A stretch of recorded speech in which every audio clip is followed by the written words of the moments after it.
Welcome to Global Dispatches, a podcast about world affairs and the people who shape it. I'm your host, Mark Leon Goldberg, editor of UN Dispatch, and in this show we discuss topical global issues and have in-depth conversations with personalities in foreign policy. Global Dispatches is presented in partnership with Humanity in Action, an international educational organization, and I am a Humanity in Action Senior Fellow. Last week, the Polish Senate passed a law that would make it a criminal offense to claim that Poland was complicit in Nazi crimes. The Israeli government strongly opposed this measure, as do most people who care about free speech and honest academic discourse. Nevertheless, the measure was passed and now awaits the signature of the president to become law. When I caught up with my guest today, Monika Mazur-Rafał, Poland's lower house had recently passed the law, and as Monika explains, the public debate and discourse about this measure was heavily colored by invocations of ethnic nationalism and hate speech. Monika is the director of Humanity in Action Poland, which is an organization that seeks to promote pluralism and cosmopolitan values, and she explains the use of hate speech around this particular public debate is just one manifestation of a trend that has increased sharply in Poland in recent years. In fact, a public survey, which Monika describes in detail, finds that Polish people's exposure to hate speech has increased dramatically with the coming to power of the far right-wing Law and Justice Party. She explains that dynamic and the relationship between anti-Semitism, homophobia, Islamophobia, and racism, and the electoral success of the ruling Law and Justice Party. And needless to say, there are some interesting and rather disturbing parallels to what is happening in Poland and what happened during the 2016 election here in the United States. Finally, Monika explains what organizations like Humanity in Action are doing to counter this disturbing trend. Big thank you to Monika for speaking with me, and of course a big thank you to Humanity in Action for being a supporter of this podcast. And as regular listeners know, I am a Humanity in Action Senior Fellow. If you have any questions about what Humanity in Action is, what it's all about, or if you are a student and seek to apply for a fellowship in the coming years, feel free to send me an email. You can do so at the globaldispatchespodcast.com homepage, and there's a contact button. And if I can't answer your email, I'll direct you to someone who can. And now here is my conversation with Monika Mazur-Rafał of Humanity in Action Poland. Maybe I should quote to give you an indication. Yeah, please do. It goes like this. Who publicly and in contrary to facts ascribes to the Polish nation or the Polish state responsibility or co-responsibility for Nazi crimes committed by the Third Reich or for other criminal acts constituting crimes against peace, crimes against humanity, or war crimes, or in another way strikingly minimizes the responsibility of the actual perpetrators of these crimes, is subject to a fine or to deprivation of liberty for up to 3 years. So basically, it is criminalizing anyone who seeks to describe Polish complicity in the Holocaust by using a phrase like Polish death camp to refer to Auschwitz, which is a death camp in Poland. Yes, we are asking ourselves who will decide about the facts. These facts are being discussed in Poland for several years. We are in the process of coming to terms with the difficult past, and there are several researchers, experts who reveal some facts and some others who deny the facts. So, history in Poland is not a closed chapter. It is a very painful history, and we are afraid that this draft law would mean, in fact, closing the window of opportunity to discuss openly the difficult history. And so, one of the reasons I wanted to talk to you about this subject is not just to explore the merits of this draft law, but it also seems, based on the reporting that I've read, that debate around this law itself has caused a spike in hate speech, which is something I wanted to talk to you about. So what has the debate around this law been like, and how has it manifested itself in hate speech? Well, this draft law is only one episode in a longer series of identity building policies. Of course, this law and is the fact that it is so vaguely formulated and sparked a lot of controversies all around the world, especially in Israel. Of course, the fact that it passed the lower chamber of the Polish parliament in the eve of the International Holocaust Remembrance Day adds to these controversies. But we are reported that there are very emotional debates in Israel. The exchange between politicians is also very emotional, and the same goes in Poland. So when it comes to the publicly owned television, there are several instances of anti-Semitic language, which was never that public. So the same goes for the social media. So actually, I'm afraid that this latest controversy contributed to the opening of Pandora box. Let's put it this way. And well, the background is that since the electoral campaign of this government, so I'm referring to the summer of 2015, we Poles, we were presented with unprecedented propagandist campaign against refugees, against all possible others who possibly would not belong to the Polish nation. Mm-hmm. And since then, the numbers of the instances of hate speech is constantly growing. And so basically, you are referring to the campaign in the summer of 2015 that led to the election in the fall of 2015 of the sort of far right party, the Law and Justice Party, they're called, and Mr. Kaczynski as its titular head. And basically they campaigned on like an ethnic nationalist propaganda, and in so doing seems to have unleashed a new wave of hate speech and frankly probably concurrent hate crimes that are occurring in Poland in alarming numbers. And there was some data points that you pointed me to before we spoke, a survey, in fact, that showed a dramatic spike in hate speech between 2014 and 2016, which the sort of variable being the election and the campaign of this right-wing party. So can you describe, I guess, like what is this hate speech? Like, what does it look like? Who is being targeted, and what sort of effect is it having on Polish society? Well, maybe, yes, of course. Let me start with the definition of hate speech. As hate speech, I understand the term coined by and defined by the Council of Europe Committee of Ministers, which goes this way. Hate speech are all forms of expression, not only words, yes, which spread, incite, promote, or justify racial hatred, xenophobia, anti-Semitism, or other forms of hatred based on intolerance, including intolerance expressed by aggressive nationalism and ethnocentrism, discrimination, and hostility against minorities, migrants, and people of migrant origin.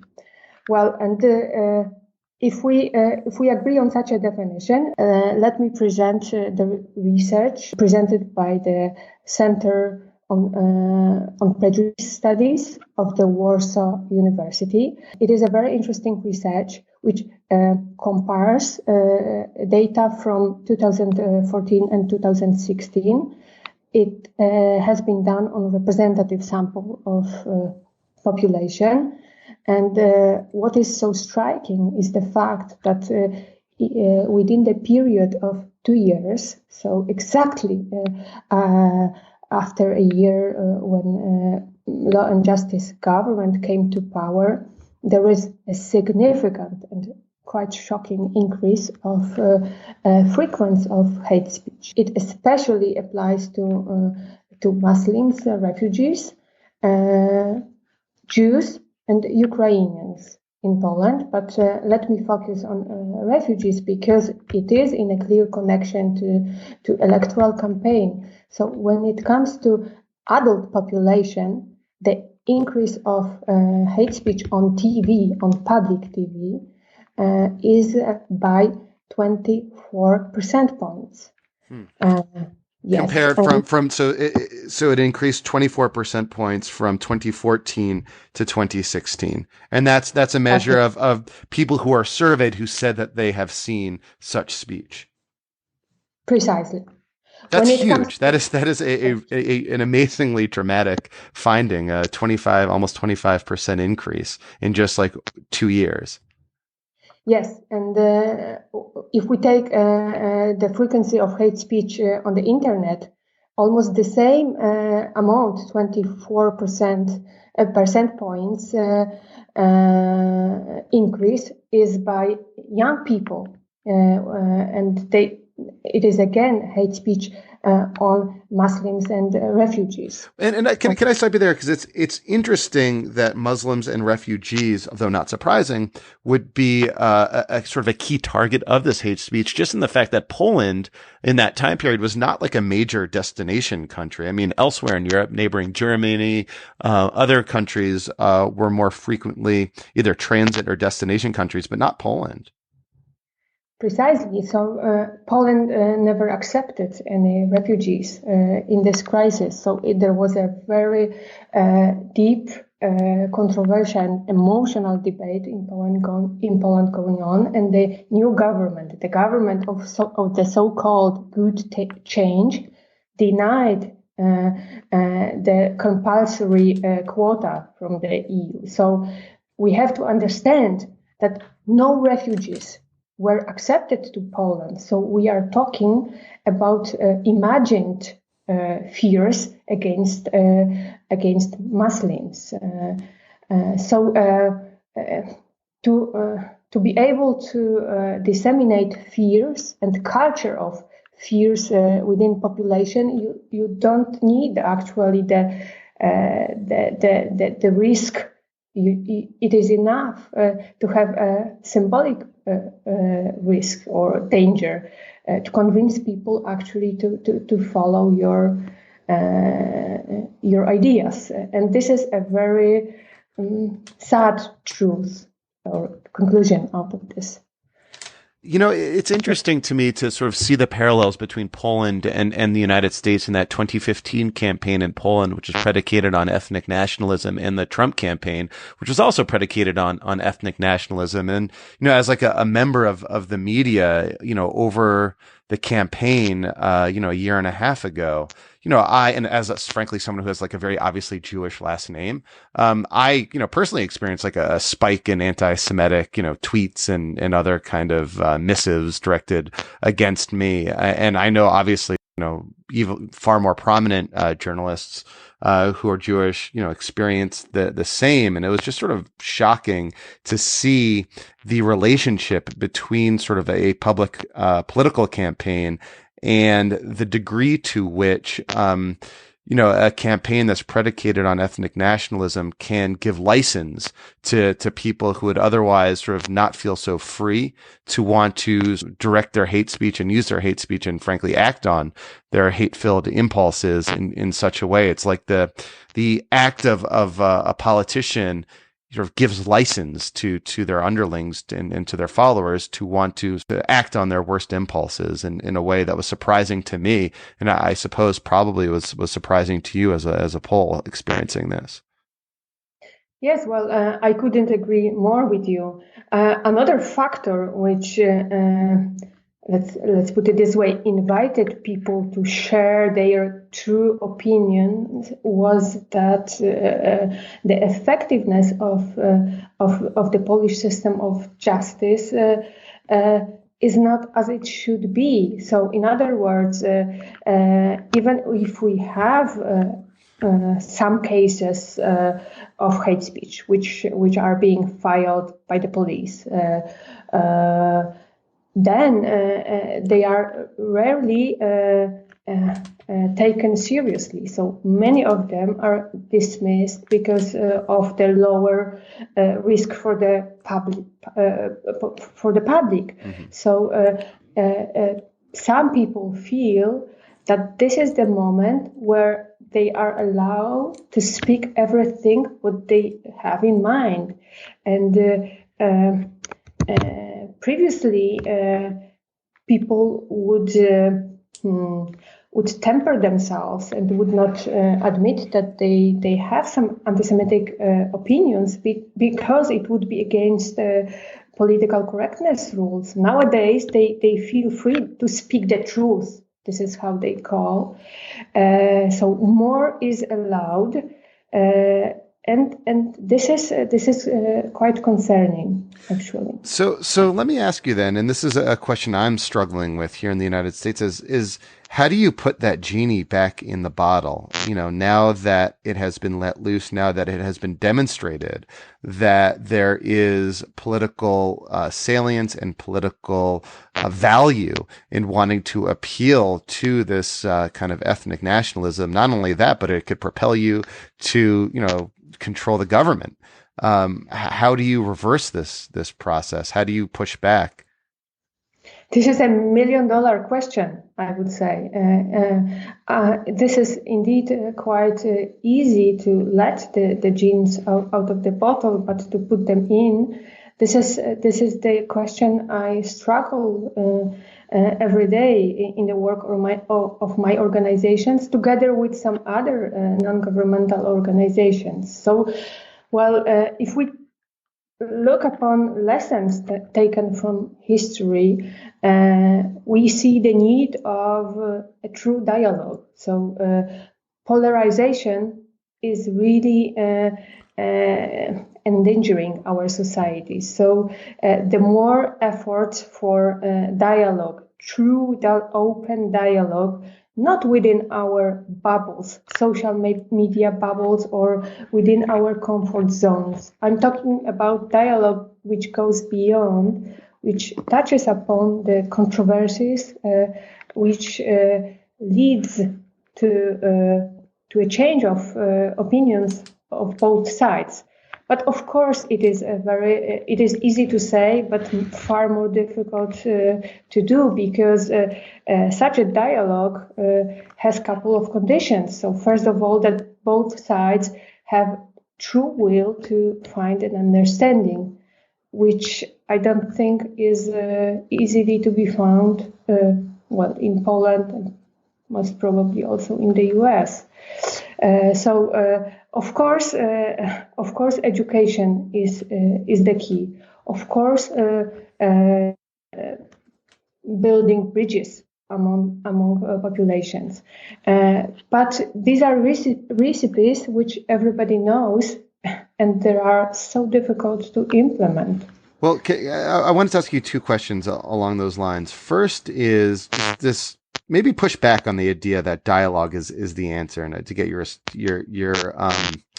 take. I mean, dialogue, is great, I suppose, in sort of just kind of getting to know someone else. But your side is right. I mean, you shouldn't have to sort of, temper your adherence to liberal values and anti-racism to sort of meet someone halfway who's a racist and an anti-Semite. You guys are the right ones here. Like what's there for you to give up? I don't know. I was not referring to giving up of on human rights standards, not at all. But let me give one example: patriotism. In Poland, patriotism was hijacked by the right wing.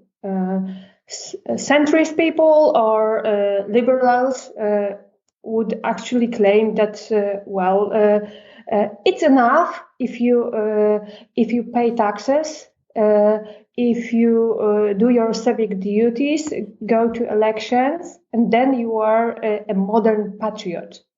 They hardly ever focused on this issue. And it was a great mistake because especially in Poland, a country which has in the past was deleted from the world map for 123 years. The fact that we have our state. That we have the place, the opportunity to develop our identity is very dear to people. The country and people who preserve memories of wars. In every family, everybody has a person who died in the war. So the term patriotism is not only a rhetoric figure. Is something very real. And the fact that the right wing hijacked the term has very concrete consequences because liberals were actually, in a way, accused of lack of positive feelings towards the state, homeland, etc. So it was very easy to turn them to possible traitors, to people who would trade Polish sovereignty to European Union or some other international bodies governed by who interests which are not transparent. So of course I am little ironizing on conspiracy theories, but actually it was so obvious for modern patriots that you even don't need to mention the word, you don't need to repeat the obvious gestures like exposing the Polish flag or some occasions, etc., etc. It was so obvious that actually people who took the love to the country literally, they actually got skeptical. So I am, and actually the fact that conspiracy theories got so popular within the Polish nation means that there had also some other consequences, that there is a leader who actually is able to explain the world, yes, to explain all the intricacies, to explain what intransparent interests are governing the country. That's why I am talking about dialogue about issues which matter for a given society. So, what's a group like Humanity in Action? What it doing to promote these cosmopolitan values, this dialogue, pluralism in general? Well, let me maybe start. Let me make a link to hate speech. The fact that that there is that the hate speech is more and more visible in public sphere, both in the traditional media and on the internet, means that people got used to it. That the language of hate is now a new normal. So people are getting more and more desensitized towards some others, and Not only this, because actually afterwards there was the time for physical violence. So as of now, organizations which monitor the instances of hate-based incidents report that on daily basis there are several incidents which they monitor. So in this situation, our community, Humanity in Action Senior Fellows, wants to be active, and that's why we are thinking and we are implementing several initiatives to counteract this general trend of fears towards the others. Let me mention a couple of examples. Yeah, please do. Some senior fellows initiated a conflict kitchen, which started from a food truck in which refugees were working, and by cooking their dishes from their countries, and they were offering the food and the opportunity for a direct contact. In Poland, in Poland, in a society which is so homogeneous, the opportunity of a direct contact with a person who escaped persecution, who has maybe experienced traumas, and who has hope to start a new life in a safe country, could be a life-changing experience. So this opportunity of offering legal work for refugees, and the opportunity of direct contact was really of key importance. So and this, through cooking and through a food truck, and that's great. This this idea turned into a very successful startup, into a social enterprise, and our three senior fellows are actually opening up a restaurant in Warsaw, since they got investors who really want to have it done.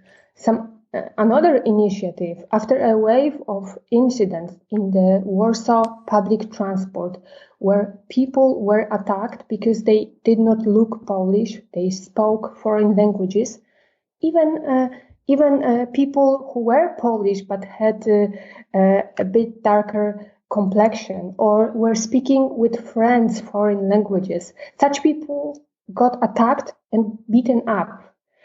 And in order to foster a culture of reacting to such incidents, and actually to make it a joint cause, that we are all interested in a safe environment in public transport, where everybody can use the services on equal terms.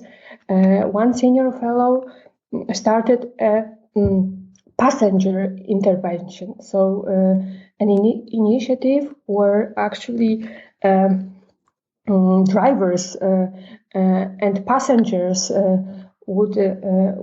would discuss what are their civic duties in such situations, and how to prevent such incidents. So there are also many other initiatives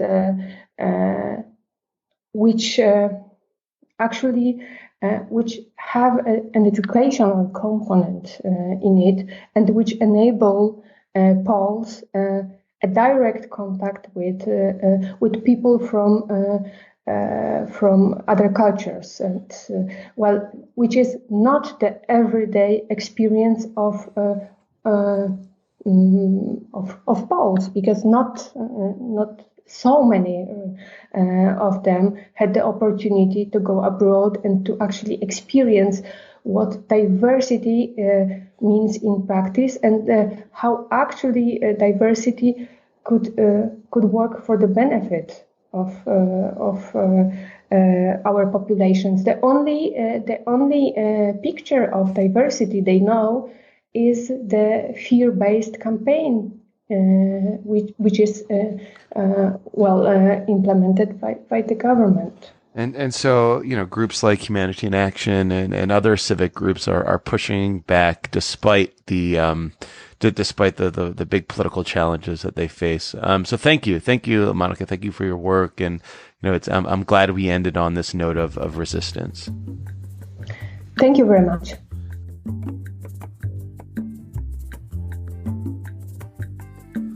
All right. Thank you so much for listening. Thank you to Monika. I appreciated having that conversation. Before I let you go, big thank you to everyone who is leaving reviews on iTunes. This is my kind of big push for the last few weeks to get more of you to leave a review on iTunes. As I say often, it is a very good way to increase the exposure of this podcast, to increase the visibility of this podcast among people who are interested in foreign policy and want to subscribe to a podcast. It basically improves how Global Dispatches falls in the search rankings in Apple among people who are looking for foreign policy podcasts. So the more reviews, the merrier. Thank you all for listening, and I will see you soon. Bye.